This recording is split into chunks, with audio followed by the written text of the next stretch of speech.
केवट रामायण का एक पात्र है जिसने वनगमन के समय राम, सीता और लक्ष्मण को अपनी नाव में बैठाकर गंगा पार करवाया था। इस कथा का वर्णन रामायण के अयोध्या कांड में किया गया है। केवट हरिवंश कीर समाज का था। केवट श्री रामचंद्र का अनन्य भक्त था। कहा जाता है कि सृष्टि के आरंभ में जब संपूर्ण जगत जलमग्न था, केवट का जन्म कछुए की योनि में हुआ। उस योनि में भी उसका भगवान के प्रति अत्यधिक प्रेम था। अपने मोक्ष के लिए उसने शेषशय्या पर शयन करते हुए भगवान विष्णु के अंगूठे का स्पर्श करने का असफल प्रयास किया था, क्योंकि उस समय वो शेषनाग के पुकार के कारण उनके चरण स्पर्श नहीं कर पाया था। तब विष्णु भगवान ने उनको कहा था कि त्रेता युग में उनको यह अवसर देंगे। उसके बाद एक युग से भी अधिक काल तक अनेक जन्म लेकर उसने भगवान की तपस्या की और अंत में त्रेता युग में केवट के रूप में जन्म लेकर भगवान विष्णु, जो कि राम के रूप में अवतरित हुए थे, उनकी केवट ने चरण धोकर उनकी सेवा की थी। श्री राम ने केवट से नाव मांगी, पर वह लाता नहीं है। वह कहने लगा, मैंने तुम्हारा मर्म जान लिया। तुम्हारे चरण कमलों की धूल के लिए सब लोग कहते हैं कि वह मनुष्य बना देने वाली कोई जड़ी है। वह कहता है कि पहले पांव धुलवाओ, फिर नाव पर चढ़ाऊंगा। केवट प्रभु श्री राम का अनन्य भक्त था। अयोध्या के राजकुमार केवट जैसे सामान्य जन का निहुरा कर रहे हैं।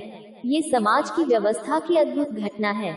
केवट चाहता है कि वह अयोध्या के राजकुमार को छुए, उनका सानिध्य प्राप्त करें, उनके साथ नाव में बैठकर अपना खोया हुआ सामाजिक अधिकार प्राप्त करें, अपने संपूर्ण जीवन की मजूरी का फल पा जाए। राम वह सब करते हैं जैसा केवट चाहता है। उसके श्रम को पूरा मान सम्मान देते हैं। केवट राम राज्य का प्रथम नागरिक बन जाता है।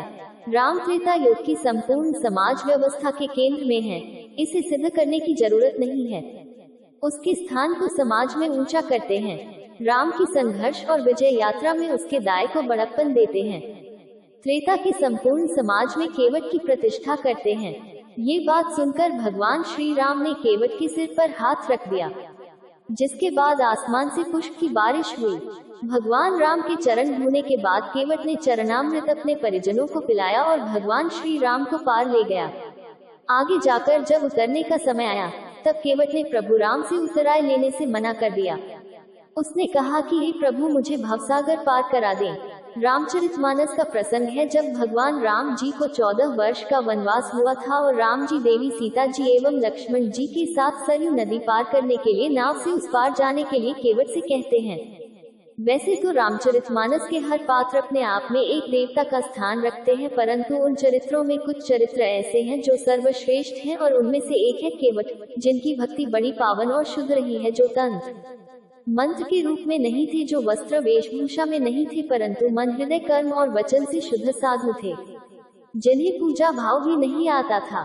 ऐसे ही एक साधु थे केवट, जिन्होंने तीनों लोकों के पालनहार की नया पार लगाई थी। गुहराज निषाद जी ने अपनी नाव में प्रभु श्री राम को गंगा के उस पार उतारा था। वे केवट थे, अर्थात नाव खेने वाले। गुहराज निषाद जी की नाव में जब प्रभु श्री राम विराजे तो क्या हुआ? निषाद राजगो मछुआरों और नाविकों के मुखिया थे। श्री राम को जब वनवास हुआ तो वे सबसे पहले तमसा नदी पहुँचे, जो अयोध्या से 20 किलोमीटर दूर है। इसके बाद उन्होंने गोमती नदी पार की और श्रृंगवरपुर पहुँचे, जो निषाद राजगो का राज्य था।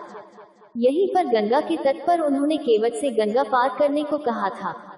केवट ने पहले उन्हें ऊपर से नीचे तक देखा और वे समझ गए कि ये तो प्रभु श्री राम है।